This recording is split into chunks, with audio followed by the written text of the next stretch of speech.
چشامو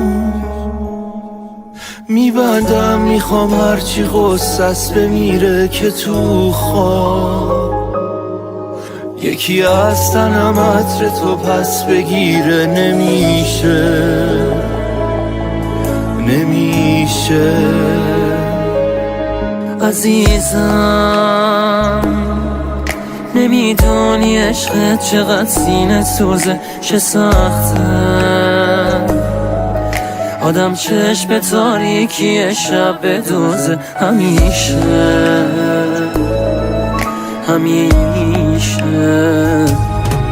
شبا بیدار و روزا خیره به عکست، این شده کارم دیگه طاقت ندارم.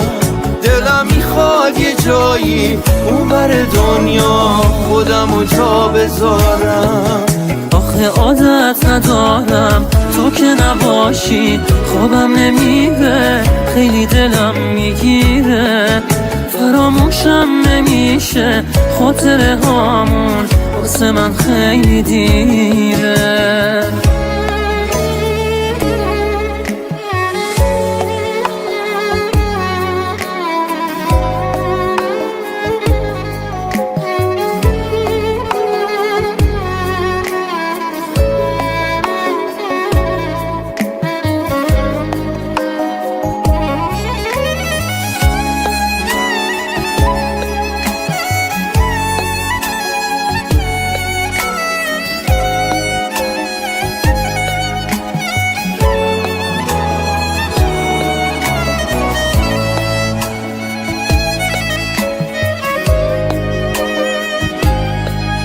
یه آدم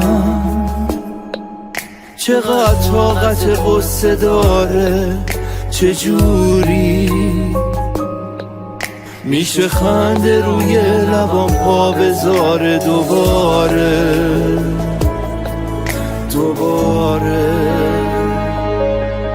به جایی رسیدم که با هیچکی حرفی ندارم نباشی، من هیچ حسی به روز برفی ندارم، نمیخوام